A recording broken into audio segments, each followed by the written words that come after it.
ఈమెకు దవాఖాన తీసుకుపోయినామ్మా, సీరియస్గా తీసుకుపోయిన తర్వాత 2 రోజులకు దవాఖానలో ఇది నమ్మకం లేదు, ఊపిరితిత్తులు ఖరాబ్ అయిపోయినాయి, ఈ బతికేది నమ్మకం లేదని డాక్టర్ అన్నాడు అమ్మ. అంటే నేను అక్కడనే 2 రోజులు ఉంచినాక దేవుడు వచ్చి స్వస్థపరిచి నేను టవర్కు ఫోన్ చేసిన, బెల్లంపల్లి టవర్కు ఫోన్ చేస్తే అమ్మ మాట్లాడినాక అదే రాత్రి దేవుడు వెలిగొచ్చి తాకింది. ఏసీ స్వస్థపరిచి గట్టిగా చెప్పలు కొడదాం. చూడండి, కల్వరీ ప్రేయర్ టవర్కి ఫోన్ చేసి ఏమి ఎరగని నాన్న ప్రార్థన చేయించుకున్నాడట. ఆ రాత్రి ఏసీ స్వస్థపరిచాడట. ఫోన్ చేస్తే మాట్లాడింది, స్వస్థపరిచాడు. అదే రాత్రి ఎక్స్రే తీయమంటే మంచిగా అయింది. ఎక్స్రే మంచిగా వచ్చేసింది. ఒకటే దినం ఒక రాత్రికే.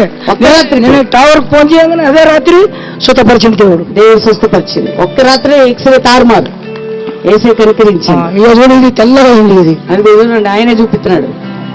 అది తెల్లగా ఉందట. ఊపిరితిత్తులు ఖరాబ్ అయినాయి, బతికింది. ఏసే బతికించండు. ఆమేన్. గట్టిగా చప్పట్లు కొట్టాలా.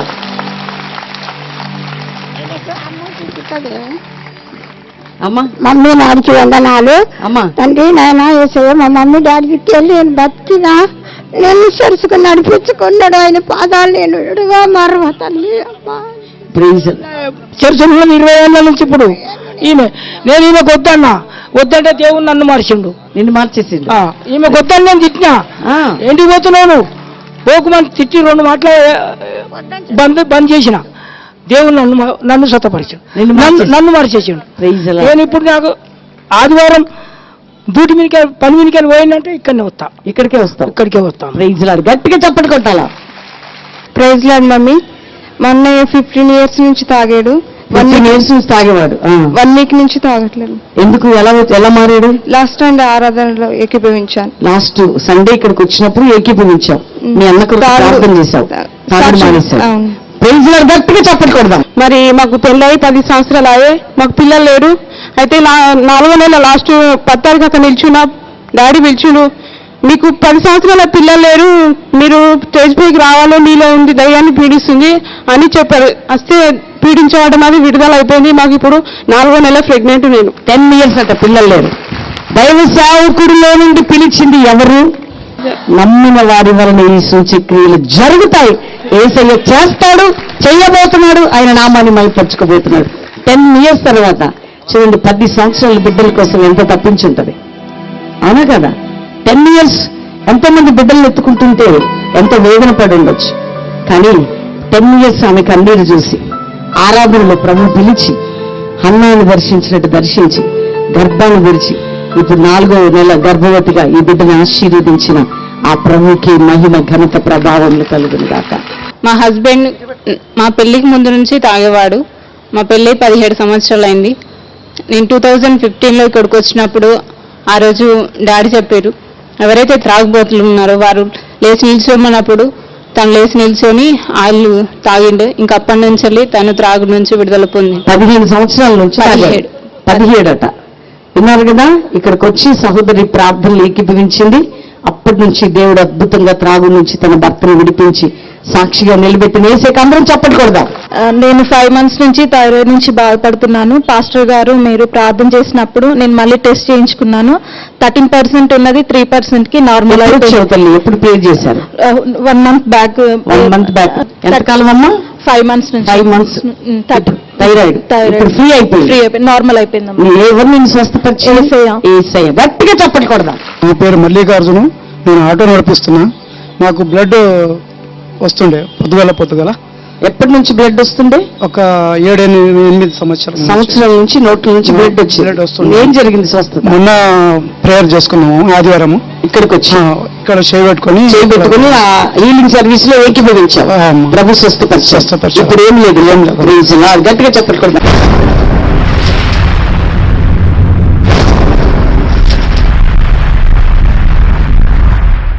ప్రభు హస్తము ఈ రోజు మీ జీవితంలో మీరు చూడబోతున్నారు. అందుకని దేవుడు నిన్ను విడిచిపెట్టే దేవుడు కాదు, నీ ప్రార్థన వినే దేవుడు. ఎవరండి దేవుడు? మన దేవుడు ప్రార్థన. అందరు చెప్పండి. అది 3 అక్షరాల మాట కానీ అది చాలా శక్తివంతమైంది. అది ఎంతో సింపుల్గా ఉంటుంది కానీ అది చాలా బలమైనదండి. ప్రార్థనకున్నటువంటి బలం ఏంటంటే, ప్రార్థనకున్న శక్తి ఏంటంటే పరలోకమును భూలోకంలోకి దించగలుగుతుంది. ఆమేన్. అందుకని ప్రార్థన అనే వరము నీకుంటే నీ శత్రువుని పాదముల కిందకు వచ్చేస్తుంది సహోదరి సహోదరుడు. అందుకని ఈ రోజు వరకు నీకే అనుభవం ఉందో లేదో, నిన్ను ఎదిరించాలన్నా, నిన్ను అపవాది నిన్ను బలహీనపరచాలన్నా ప్రార్థన లేకపోతే వాడు బలహీనపరుస్తాడు. కానీ ప్రార్థన ఉంటే దేవుడు నిన్ను ఎక్కలేనంత ఎత్తైన కొండపై ఎక్కించబోతున్నాడు. ఆమేన్. అందుకని ప్రార్థనా పరులని సాతాను ఢీకొనాలంటే వాడు చాలా భయపడతాడండి. ఎవరిని చెప్పండి? ఉత్తుగా అయ్యా అంటే కాదు. ప్రార్థన చూడండి, ఏలియా గురించి ఒక మంచి మాట ఉంటుంది. ఏలియా మన వంటి మానవ స్వభావము కలిగిన వాడైనా అతడు అత్యాసక్తితో ప్రార్థన చెయ్యగా అని ఉంటుంది. ఏ ఆసక్తితో? గట్టిగా చెప్పండి. 1 రోజు చేసి, 2 రోజులు చేసి, 1 గంట చేసి, 3 గంటలు చేసి కాదు. అందులోకి ప్రార్థన కంటే ఉపవాస ప్రార్థన మరీ బలమైనది. ఆమేన్. ఎందుకంటే మన జీవితంలో ఎన్నో ఎదురు గాలులు, వ్యతిరేకతలు, శోధనలు, ఇబ్బందులు ఎదురవుతున్నప్పుడు ఉపవాస ప్రార్థన అనేటువంటి వరం మనకున్నప్పుడు, దానిలోకి మనం వెళ్ళినప్పుడు, మన దాగు చోటు ఏదో మనం గుర్తించినప్పుడు దేవుడు ఘన విజయాలు ఇస్తాడు మనకి. ఆమేన్. ఈ రోజు వరకు ఆ ఎక్స్పీరియన్స్ నీకు లేదు, ఆ అనుభవం నీకు లేదు. దేవుని సన్నిధిలో ఆ అనుభవంలో నువ్వు వెళ్తే దేవుడు ఇన్ని రోజులు చెయ్యని కార్యాన్ని నీ కుటుంబంలో చేస్తాడు. నువ్వు చేస్తున్నావు, అలసిపోతున్నావు, కొన్నిసార్లు అనేక శోధనలు నీకు ఎదురవుతున్నాయి. చూడండి, దానియేలు ఒక మంచి ప్రార్థనాపరుడు. ఆయన ముమ్మారు ప్రార్థన చేసే అనుభవం కలిగిన వాడు. అయితే దానియేలుకు ఒక విషయం తెలిసింది. తన ఆ యొక్క గ్రంథం చదువుతున్నప్పుడు తన యెరూషలేము ఆ యొక్క పాడైపోయిందని, తన ప్రజలు చెదిరిపోయారని, ఈ విధంగా ఉందని ఆయన గ్రహించినప్పుడట ఉపవాస ప్రార్థన చేయటానికి పూనుకున్నాడట. ఏ ప్రార్థన చేయటానికి? దానియేలు గ్రంథం 9వ అధ్యాయం 3, 4, 5 వచనాలు ఒక్కసారి చదివి మనం లోపలికి వెళ్ళిపోదాం. ఈ రోజు ఇప్పుడైనా మీరు ఉపవాసం ఉండి మీరు దేవుని సన్నిధిని వెతికితే మీ చరిత్ర మారబోతుందని దేవుడి రాత్రి మాట్లాడబోతున్నాడు. ఆమేన్. అంతటా నేను గోనె పట్ట కట్టుకొని ధూళి తలపైన వేసుకొని ఉపవాసం ఉండి ప్రార్థన విజ్ఞాపన చేయుటకై ప్రభువగు దేవుని ఎదుట నా మనస్సును నిబ్బరము చేసుకుంటుంది. గట్టిగా చప్పటి కొడదాం. ఉపవాసం. అందరూ చెప్పండి. ఉపవాసం అంటే అన్నం మానేసి కూర్చోవడమా? ఉపవాసము అంటే దేవునితో సహవాసం. ఉపవాస ప్రార్థన అంటే దేవునికి మనల్ని సమీపముగా చేర్చేది. ఆమేన్. ఉపవాస ప్రార్థనలో ఉన్న శక్తి ఏంటంటే నీకు దేవునికి ఉన్న అడ్డుగోడలనేవి కూలిపోతాయి. ఉపవాస ప్రార్థన అంటే, ఉపవాసంలో దానియేలట అంతటా నేను గోనె పట్ట కట్టుకొని ఉపవాసం ఉండి దేవుని సన్నిధిలో నా మనస్సును నిబ్బరం చేసుకుంటుని. అంటే ఉపవాసం అంటే ఏంటంటే అర్థం మనల్ని మనము తగ్గించుకోవటం. గట్టిగా చప్పట్లు కొట్టి దేవుని స్తుతిద్దాం. ఫాస్టింగ్ అంటే అర్థం ఏంటంటే చూడండి, నీ హోదా, నీ అంతస్తు, నీ స్టేజ్, నీ డిగ్నిటీ, నీ అందం అన్ని పక్కకు పెట్టి నిన్ను నువ్వు తగ్గించుకొని దేవుని సన్నిధిని వెతకటమే ఉపవాసం. దేవుని బిడ్డలారా, ఈ రోజుల్లో అది లేదు కాబట్టి చరిత్రలు మారట్లా, సంఘాల్లో ఉజ్జీవం లేదు, కుటుంబాల్లో విడుదల లేదు. కానీ బైబిల్ చెప్తుంది ఉపవాస ప్రార్థనలో ఉన్న విజయాలు ఏంటో మనం ముందు రోజుల్లో చూడబోతున్నాం. దేవుని బిడ్డలారా, చూడండి, ఒక చెట్టు పెట్టినప్పుడు ఆ చెట్టు పెట్టిన వెంటనే అది దాని ఫలితం మనం చూడం. కానీ ఆ చెట్టు ఎదిగి పైకొచ్చాక అద్భుతమైన పంట మనం చూస్తాం. ఉపవాసం అనే అనుభవంలో, ప్రార్థన అనే అనుభవంలో నువ్వు వెళ్ళినప్పుడు అది వెంటనే నీకు కనపడదు, కానీ దాన్ని పెట్టిన నువ్వు 100% పంట కోయబోతున్నావు యేసు నామములో. ఆమేన్. ఫాస్టింగ్ అంటే దెయ్యానికి భయం అండి. ఎవరికి భయం? నువ్వు ఉపవాసం అన్నావు అనుకో, వాడికి చెమటలు పట్టేస్తాయి. ఎందుకు అంటే ఉపవాసములో నువ్వు దేవునికి దగ్గర కాబోతున్నావని వానికి భయం. ఉపవాసములో నువ్వు దేవుని ముఖ దర్శనము చేయబోతున్నావని భయం. ఉపవాసములో దేవుని బలిపీఠం పట్టుకుంటే నువ్వు మారిపోతావని భయం. వాని చేతుల నుంచి విడిపించబడతావని భయం. నీవు ఆశీర్వదించబడతావని భయం. అంతేగాక నీ చెడు ప్రవర్తన నుంచి నువ్వు విడుదల పొందుతావని భయపడతాడు వాడు. అందుకని నిన్ను ఫాస్టింగ్ ప్రేయర్ చేయనిడు, ఉపవాస ప్రార్థన చెయ్యనీయకుండా వాడు అడ్డుకుంటాడు. ఆమేన్. అంతట దానియేలు నేను ఉపవాసం ఉండి గోనె పట్ట కట్టుకొని, గోనె పట్ట అంటే అర్థం ఏంటంటే రాజవస్త్రం తీసేశాడండి. తనకున్న హోదా, డిగ్నిటీ అన్ని తీసేశాడు. దేవుని దగ్గరికి ఎలా వచ్చాడంటే సాధారణమైన మానవుడిగా వచ్చేసాడు. ఆమేన్. ఉపవాసం అంటే అయ్యా నేను నీతి పనులు చేశా, నేను నీతి కార్యాలు చేశా, నేను అప్పుడట్లా చేశా, ఇప్పుడు అట్లా చేశా కాబట్టి నువ్వు ఒక అద్భుతం చెయ్యి అని చెప్పడం కాదు. ఉపవాసం అంటే నా జీవితంలో ఉన్న అన్ని నీకు ఓపెన్ చేస్తున్నాను ప్రభువా, నన్ను తీర్చిదిద్ది, నా పాపాలు క్షమించి, నా జీవితాన్ని సరిచేసి, నా లైఫ్ లో నిజమైనటువంటి అనుభవంలోకి నడిపించడమే ఉపవాస ప్రార్థన. దేవుని బిడ్డలారా, ఫాస్టింగ్ లో ఉన్న శ్రేష్టతకున్న శక్తి ఏంటంటే మన నుండి వేరు చేసి క్రీస్తు వలె మార్చేస్తుంది. ఆమేన్. మీరు క్రీస్తు వలె మారాలని ఉందా, నీలాగా ఉండాలని ఉందా? నీలో ఉన్న కోపం, నీలో ఉన్న ద్వేషం, నీలో ఉన్న అసూయ, నీలో ఉన్నటువంటి అల్లరితనం, నీ జీవితాన్ని పరిపాలించే, టెంప్ట్ చేసే ప్రతిదీ కూడా ఎక్కడ విరిగిపోతుందంటే ఉపవాస ప్రార్థనలోని. ఆమేన్. ఆమేన్. అందరం చెప్దాం. ఎందుకంటే జీవితంలో అలిసిపోయిన అనుభవంలో, కృంగిపోయిన అనుభవంలో కొన్నిసార్లు ఫెయిల్ అయిపోయావు. పాపం నీకు షార్ట్ టెంపర్ ఉండొద్దు అనుకుంటున్నావు, నీలో కోపం ఉండొద్దు అనుకుంటున్నావు, నీలో భేదాభిప్రాయాలు ఉండొద్దు అనుకుంటున్నావు, అసలు ఎవరి మీద అసూయ పడొద్దు అనుకుంటున్నావు, ఎవరిని ద్వేషించొద్దు అనుకుంటున్నావు. అనేక రీతిలుగా నువ్వు చాలాసార్లు అనుకున్నావు, కానీ అది నువ్వు జయించలేకపోతున్నావు. ఎప్పుడు నువ్వు అలా మారుతావంటే యేసయ్య పాదాల చెంతకి వెళ్ళినప్పుడే నీ జీవితం మారిపోతుంది. ఆమేన్. ఎందుకంటే లైఫ్ చేంజింగ్ అనేది ఎక్కడ జరుగుతుంది? క్రీస్తు పాదాల చెంత. ఈ దానియేలు ఉపవాసంలోకి వెళ్ళినప్పుడు చక్కటి ప్రార్థనాపరుడు, పరిశుద్ధ దేవతల ఆత్మ కలిగిన వాడు, మంచి ఆత్మీకమైనటువంటి అనుభవంలో ఉన్నవాడు.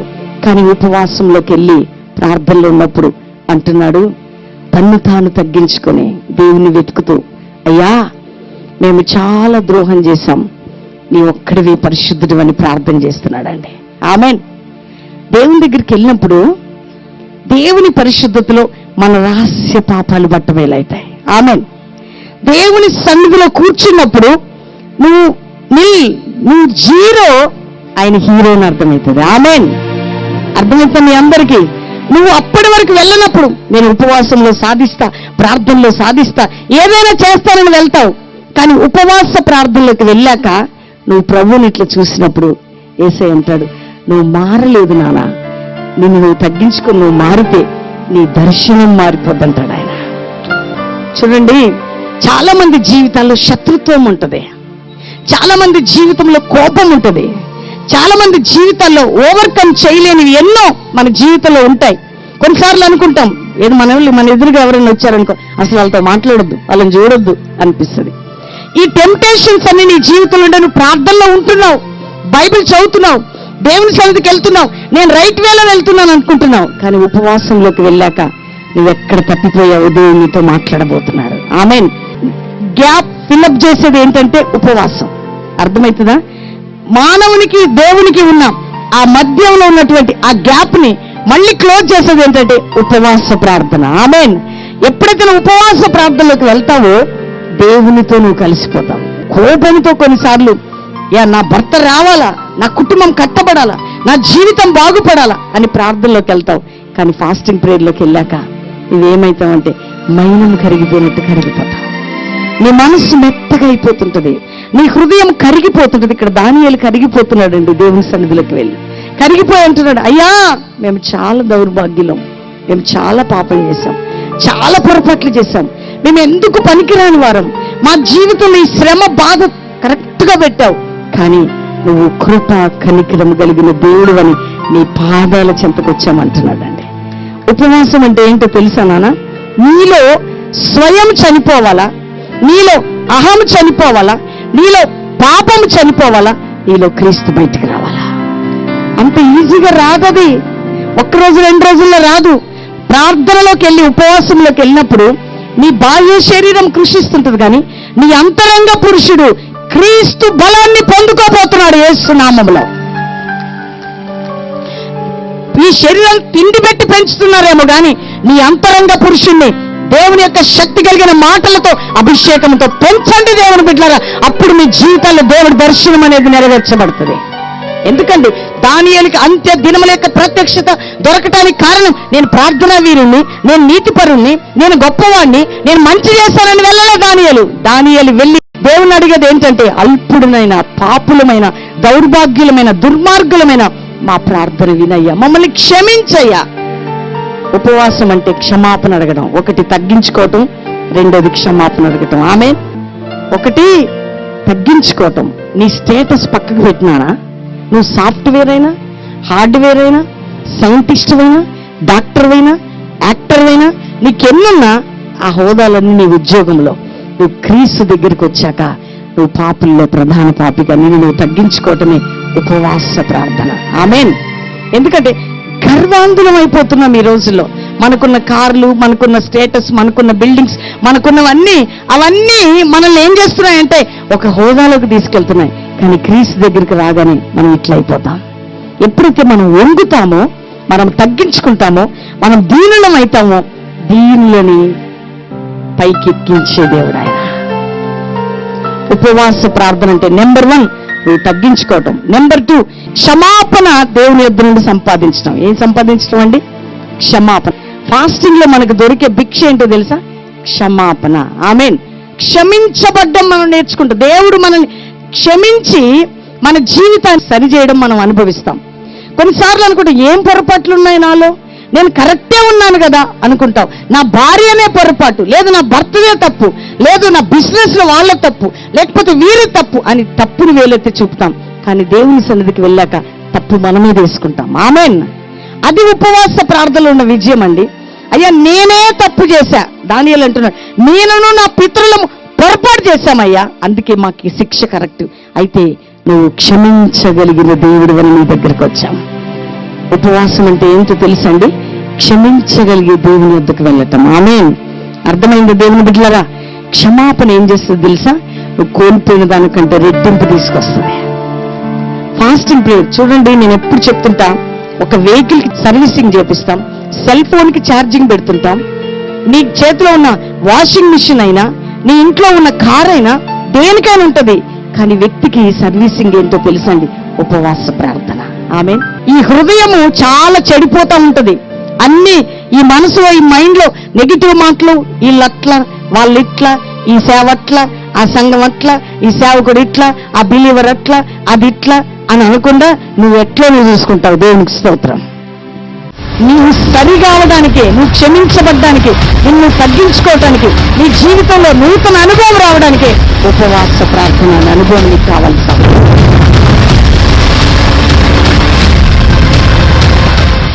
ప్రార్థన. ఇదిగో ప్రభా, ఈ రోజు నుండి మేము ప్రార్థన చేస్తున్నాం. టీవీ ప్రోగ్రాం చూస్తున్న బిడ్డలు, ఇక్కడున్నవారు ఈ ఉపవాసం అనే అనుబంధంతో నీ సన్నిధి తగ్గించుకోవాలయ్యా. నీ దగ్గర మేము క్షమించబడాలయ్యా. రెండోది నీ ప్రేమని పొందుకోవాలయ్యా. గొప్ప అనుభవంతో వెళ్ళాలి. ఎంతమంది సిద్ధపడ్డారో అంతమంది అభిషేకం నడిపించి దీవించునుగా. కానీ యేసు నామములో అడుగుచున్నాం తండ్రి. ఆమేన్.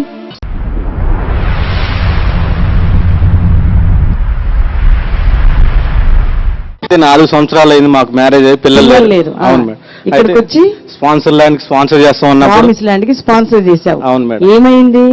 నెక్స్ట్ వీక్ మళ్ళా దేవుడు మాకు మా ప్రెగ్నెన్సీ ఇచ్చారు. మా భార్య గర్భం తెరవబడింది 4 సంవత్సరాల తర్వాత. అవును మేడం. దేవుడికి ఇచ్చాక దేవుడు అద్భుతం చేశాడు. అవును మేడం. దేవునికి స్తోత్రం. నేను వాగ్దాన భూమికి మనీ ఇచ్చాను, స్పాన్సర్ చేశాను. నాకు దేవుడు 10 లక్షల రూపాయలు ఇల్లు ఇచ్చాడండి. 10 లక్షల రూపాయలు ఇల్లు ఇచ్చాడు. గట్టిగా చప్పట్లు కొడదాం. చూడండి, దేవుని భూమిని, ఇది సర్వభూమికి రాజా, మహారాజు ఎవరు? మన దేవుడు. చదివాం కదా. కాబట్టి దేవుని భూమి కొరకు ఇచ్చాడట. అందులో నుండి కొంత భూమి దేవుడు ఈయనకి ఇచ్చాడట. గట్టికి దేవునికి తిరిగి ఇచ్చాడు. అంటే 10 లక్షల రూపాయలు చేసే ఇల్లుని ప్రభు ఇచ్చాడట. దేవునికి మహిమ. కల్వరి వాగ్దాన భూమికి స్పాన్సర్ చేయించాను. ఇద్దరి ద్వారా ఒకరికి ఫిట్స్ నుంచి దేవుడు విడుదల ఇచ్చాడు. ఇంకొక మా సారాల ఆవిడకే బ్లడ్ ప్లేట్స్ పడిపోయి అన్నారు. కానీ దేవుడు రక్తం ద్వారా ఆమెకి కూడా స్వస్థత దేవుడు ఇచ్చాడు. వాగ్దానం స్పాన్సర్ చేసిన ద్వారా ఈ 2 కార్యాలు జరిగాయి. దేవునికే వందనాలు. దేవుని స్తోత్రం అండి. నేను కాళ్ళ పట్టీలు దేవుడికి ఇచ్చిన మూలంగా నా భర్త మారాడు. నాకు అంతగా బంగారం కూడా తిరిగి ఇచ్చాడండి. దేవుని స్తోత్రం. అందరికీ ప్రైజ్ లార్డ్. లాస్ట్ 3-4 మంత్స్ నుంచి మేము ఫైనాన్షియల్ ప్రాబ్లమ్స్లో ఉన్నాను.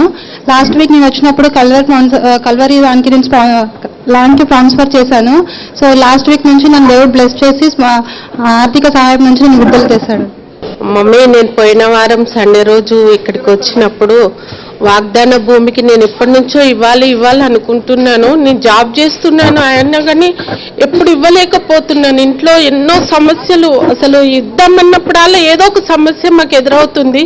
కానీ ఈసారి నేను ఏదేమైనా కూడా ప్రభువా నేను నీకు ఇచ్చి, నేను నీ దగ్గర నుంచి నేను మరలా నాకు ఇచ్చేవాడు అని నేను ప్రార్థన చేసుకొని ఇచ్చినప్పుడు నాకు తెల్లవారే మా ఆఫీస్ నుంచి నాకు ఈ నెల నుంచి నీకు ఇంక్రిమెంట్ నేను పెంచుతున్నామని నాకు ప్రతి నెల 16,000 ఇంక్రిమెంట్ పెంచారు. నాకు దేవునికి మహిమ కలుగును గాక. మా అమ్మకు దమ్ముండే 10 సంవత్సరాల నుంచి మస్తు హాస్పిటల్ చూపిస్తున్నాము, అన్ని చూపిస్తున్నాము, తక్కువ కాలేదు. ఇప్పుడు వాగ్దానం చేసినాము, కళ్యాణ భూమి గురించి వాగ్దానం చేస్తే ఇప్పుడు మా అమ్మకు తక్కువ అయిపోయింది. మస్తు హాస్పిటల్ చూపించడానికి తక్కువ కాలేదు. 10 సంవత్సరాల నుంచి ఉండేది దమ్ము. దేవుడు మరి మొదటగా నేను మహబూబ్ నగర్ కాలేజీలో ఉన్నప్పుడు మరి వస్తూ ఉండేవాడిని. అయితే ఆ టైంలో మరి నా యొక్క భార్య గర్భవతిగా ఉన్నప్పుడు మరి కుమారుడు కావాలన్నప్పుడు మొదటగా అయితే దేవుడు మరి మాకు కుమార్తెను దయచేశాడు. తర్వాత మరి రెండోసారి గర్భవతిగా ఉన్నప్పుడు మరి ఇక్కడికి రావటం జరుగుతూ ఉంది. అయితే ఆ టైంలో మరి కల్వరి భూమికి మేము దేవునికి స్పాన్సర్గా చేశాము. మా కుమారుడు అనుగ్రహించాడు దేవుడు. అయితే కుమారుడు చనిపోవాల్సిన స్థితిలో ఉన్నప్పుడు కూడా దేవుడు మహాకృపను బట్టి ఆయన కాపాడాడు. ఆ టైంలోనే స్పాన్సర్ చేసిన తర్వాత నేను అసిస్టెంట్ మేనేజర్గా పనిచేస్తున్నానండి ఎలక్ట్రికల్ డిపార్ట్మెంట్లో. అయితే ఆ టైంలో నేను జాబ్ 2 years అయినా నాకు శాలరీ పెంచలేదని చెప్పి నేను ఒక 10 days నేను వెళ్ళడం మానేశాను. ఎప్పుడైతే నేను స్పాన్సర్ చేశానో ఆ టైంలోనే నాకు శాలరీ ఇంక్రీజ్ జరగడం జరిగింది. 35,000 శాలరీ నాకు దేవుడు అనుగ్రహించాడు.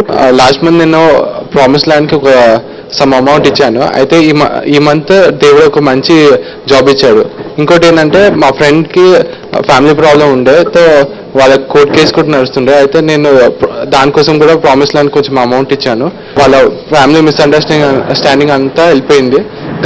ప్రభు శాంతి వాళ్ళ ఫ్యామిలీలో ఉంది. ఈ చిన్ని సాక్ష్యం దేవుడించిన కాక.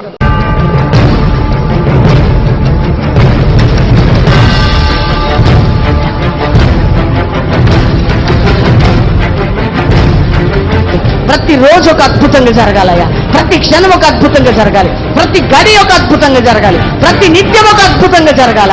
నీ మహిమ ప్రజలు చూడాలయ్యా. ఆకాశంలో ఒక గుర్తు మాకు చూపియండి. ఆకాశంలో ఒక గుర్తు మాకు చూపియండి. మేఘ స్తంభము, అగ్ని స్తంభం ఇశ్రాయేలు ప్రజలకు చూపించినట్టు 50 దినాలు ఒక గుర్తు మేము చూడాలా. ఒక మహిమ మేము చూడాలా. ఒక ప్రకాశమైన వెలుతురు మేము చూడాలా. లోకము చూడాలా. ఇక్కడికి వచ్చి కన్నీరు గారుస్తున్నారు. వందలాది ప్రజలు వచ్చి సాగిలపడుతున్నారు. దేవుని శక్తిని మేము చూస్తున్నాం. పాపులు మారు మనసు పొందుతున్నారు. అనేకులు కట్లు విప్పబడుతున్నాయి. జీవితాలు మారిపోతున్నాయి. రోగులు స్వస్థత పొందుతున్నారు. ఆకాశంలో దేవుని యొక్క బలమైన మహిమని ఉపవాస ప్రార్థనలు చేస్తున్న కుమ్మరిస్తున్నాడు. ఏలియా ప్రార్థించినప్పుడు ఏ గుర్తు చెయ్యంత మేఘము కనపడిందో, యెహోషువ ప్రార్థించినప్పుడు సూర్య చంద్రులు ఎట్లా ఆగిపోయాయో, యేసయ్య ప్రార్థన చేసినప్పుడు ఏలియా మోషే ఎట్లా దిగొచ్చారు. మనతో ఉన్న దేవుడే గొప్ప దేవుడు, ప్రభు యేసుక్రీస్తు. ఆయన నిన్న నేడు మారని దేవుడు. అందుకనే ఈ ఉపవాస ప్రార్థనలు ఎన్నో గుర్తులు దేవుడు ఇక్కడ చూపిస్తున్నాడు. ఎంతో మంది జీవితాలను పారుపరుస్తున్నాడు. నువ్వు కూడా రా. అంతేకాకుండా ఆగస్టు 17వ తారీఖు ఆఖరి దినం సాయంత్రం 4 గంటలకి ఉపవాస ప్రార్థన ముగింపు సభ జరగబోతుంది. ఆ దినము ప్రభు నీకు, నీ కుటుంబాన్ని, నీ సంఘాన్ని, నీ పట్టణాన్ని, నీ బిడ్డలను దీవించడానికి రెడీగా ఉన్నాడు. ఒకవేళ ఈ మధ్యలో ఈ ఉపవాసంలో 1 day 2 days 3 days గడపాలనుకుంటున్నవా రా. ఎందుకంటే ప్రార్థన ద్వారా గొప్ప సాధింపు చేయబోతున్నాం. ప్రార్థన యుద్ధము ద్వారా శత్రువు లొంగిపోబోతున్నాడు. ప్రార్థన బలమైనది. ప్రార్థన శక్తి కలిగినది. ప్రార్థన అద్భుతమైనది. ప్రార్థన విజయాన్ని ఇచ్చేది. మనుష్యుల శక్తితో కాక, మానవ జ్ఞానంతో కాక, దేవుని శక్తితో సమస్తము సాధించడానికి ప్రభు. బయట ఈ మినిస్ట్రీ గురించి చాలా మాటలు విన్నాను, కానీ అవన్నీ అపోహలను తెలుసుకున్నాను ఇక్కడికి వచ్చిన తర్వాత. నా కళ్ళ ముందే అందరూ విడుదల పొందుతున్నారు. ప్రతి ఒక్కరు స్వస్థపడుతున్నారు. ఇక్కడికి వచ్చిన వాళ్ళు మార్మన్స్ పొందుతున్నారు. మార్మన్స్ నేను ఎక్కడ పొందడం చూడలేదు, కానీ ఇక్కడ అడుగుపెట్టిన ప్రతి ఒక్కరిలో కూడా మార్మన్స్ నేను చూడడం, ప్రతి ఒక్కరు నా కళ్ళ ముందే మారుతున్నారు. అమ్మగారు చెప్పిన విధంగానే అద్భుతం జరిగింది. మధ్యాహ్నం 12 గంటల ప్రాంతంలో మరి ఆ వలయం ఆకాశంలో నేను చూడడం జరిగింది. ప్రార్థన చేసి ఏసయ్యా అద్భుతం కావాలి, ఏసయ్యా అద్భుతానికి సాక్ష్యం చూపించేసయ్యా అని అడిగే విధంగానే ఆ ప్రేయర్ టవర్ మీద మరి ఆ వలయాన్ని నేను చూశాను. అట్లా సూర్యుని చుట్టూ ఒక వలయం లాగా రెడ్ బ్లూ కంబైన్లో ఉండి సూర్యుని చుట్టూ అట్లా ఉంటే నేను మొదటిసారి నేను అది చూడటం చాలా ఆశ్చర్యపోయాను. అనేకులు ఫాస్టింగ్ ప్రేయర్ మీటింగ్స్కి వచ్చి ఎంతగానో దేవునిలో బలపడుతున్నారు. మొదటి ప్రేమను కోల్పోయిన వారు తిరిగి మొదటి ప్రేమను పొందుకుంటున్నారు. అనేకులు దీవించబడుతున్నారు. రోగులు స్వస్థత పొందుకున్నారు. బంధకాల చేత బంధింపబడి ఉన్నవారు విడుదల పొందుకుంటున్నారు. మేము కలారు ఇక్కడ చూస్తున్నాం. నాకు నేను అవిశ్వాసం అండి, కానీ 2 days ప్రార్థనకు వచ్చానండి. ఇక్కడికి వచ్చాక చాలా బలపడ్డానండి. ప్రతి ఒక్కరు చేసిన ప్రార్థనకి దేవుడు ఏదో ఒక గుర్తు చూపిస్తారంటాడు. నాకు కూడా అంత నమ్మకం లేదు, కానీ సాటర్డే అండి మేము ప్రార్థన చేస్తుండగా మమ్మీ గారు చెప్పాడండి అది షకీనా బేగం ఈరోజు కనబడబోతుందని. మేము నమ్మలేండి, కానీ ఆ సాటర్డే సూర్యుని చుట్టూ ఒక వలయంలో ఒకటి వచ్చిందండి మేఘం అని. అప్పుడు నమ్మామండి. చూసి ఆశ్చర్యపోయాను. జీవితంలో ఇంతవరకు ఎప్పుడు చూడలేండి. ఎక్కడికి వెళ్ళినా సరే ప్రార్థనకి వెళ్ళామనండి, ఆ ఆరాధన అంతే అండి. కానీ ఈ బెల్లంపల్లికి వచ్చాక ఒక మహిమ చూశానండి. కానీ తెలియని అనుభూతి అండి, అది తెలియని బట్టి మనసులో మనశ్శాంతి. ప్రార్థన చేస్తుంటే మనకు దేవుడు ఏదో మనతో మాట్లాడుతున్నట్టు ఒక అనుభూతి ఉందండి. 3 days నుంచి బాగా ప్రేయర్ చేస్తున్నాము. ఇక్కడ షకీనా మేఘము కమ్మాల దేవుడి సూచక్రియలు కనబడాలని మమ్మీ వారు ఇక్కడికి వచ్చిన ప్రతి ఒక్కరు ప్రార్థన చేస్తున్నారు. ఈ ప్రతి ప్రార్థన ఆలకించి దేవుడు ఈ మందిరం మీద షకీనా మేఘమును కుమ్మరించాడు. ఇక్కడికి వచ్చిన ప్రతి ఒక్కరు ఈ యొక్క షకీనా మేఘమును చూశారు. ఇక్కడ దేవుడు ఉన్నాడు. ఇక్కడ చేసిన ప్రతి ప్రార్థనలు దేవుడు ఆలకిస్తున్నాడు. వారి కుటుంబాల్లో జీవితాల్లో అద్భుతాలు జరుగుతున్నాయి. ప్రతి సమస్య నుంచి ప్రతి బిడ్డ విడుదల పొందుతున్నారు.